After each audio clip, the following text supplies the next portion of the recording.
লাল বাহাদুরের খুঁটি পূজায় সাংসদ রাজীব ভট্টাচার্য। শহর আগরতলা এখন বিগ বাজেটের পুজো উদ্যোক্তা ক্লাবগুলি আনুষ্ঠানিকভাবে খুঁটি পুজো করছে। শুক্রবার খুঁটি পুজোর মধ্য দিয়ে মণ্ডপ নির্মাণের কাজ শুরু করল রাজধানীর অন্যতম বনেদি ক্লাব লাল বাহাদুর ব্যায়ামাগার।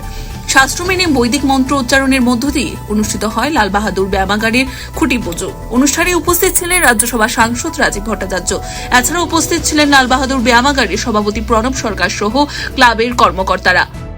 আসন্ন দুর্গা উৎসবকে সামনে রেখে আমাদের চিরাচরিত যে আমাদের আগরতলা শহরের মধ্যে কয়েকটা বনেদি ক্লাবের মধ্যে লাল বাহাদুর ব্যায়ামাগার তারা এই আসন্ন দুর্গা পূজাকে সামনে রেখে আজকে খুঁটি পূজা এবং তাদের যে পূজার উদ্দেশ্য, পূজার যে থিম, সেটা এখানে উদ্বোধন করা হয়েছে আজকে। আর এই উদ্বোধনী অনুষ্ঠানে, আমাদের এই খুঁটি পূজা অনুষ্ঠানে এখানে উপস্থিত আছেন আমাদের এই এলাকার যিনি বিশিষ্ট নাগরিক এবং সাংবাদিক আদরণীয় প্রণব সরকার মহোদয়। আমার সঙ্গে রয়েছেন আমাদের কর্পোরেটর হিমানী দেববর্মা এবং ক্লাবের সভাপতি বা পূজা কমিটির সেক্রেটারি, তারাও এখানে আছেন। এলাকার বিশিষ্টজনেরা এখানে উপস্থিত আছেন।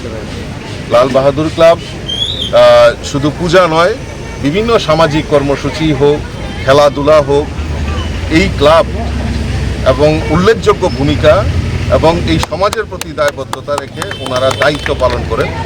আমরা করোনার সময় যদি দেখে, ওনারাও এই দুস্থ পরিবারের পাশে দাঁড়ানো, এবং শুধু তাই নয়, রক্তদান শিবির থেকে শুরু করে বস্ত্রদান, দুস্থদের পাশে দাঁড়ানো, এলাকার যারা গরিব ছাত্রছাত্রী আছে তাদের পাশে দাঁড়ানো।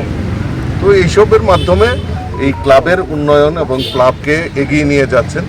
আমি ক্লাবের সমস্ত যারা সদস্যা এবং ক্লাব কমিটিতে যারা আছে তাদেরকে অসংখ্য ধন্যবাদ জানাচ্ছি, এবং আগামী পূজার দিনগুলি যাতে নির্বিঘ্নে সম্পন্ন হয় মায়ের কাছে সেটা প্রার্থনা করছি।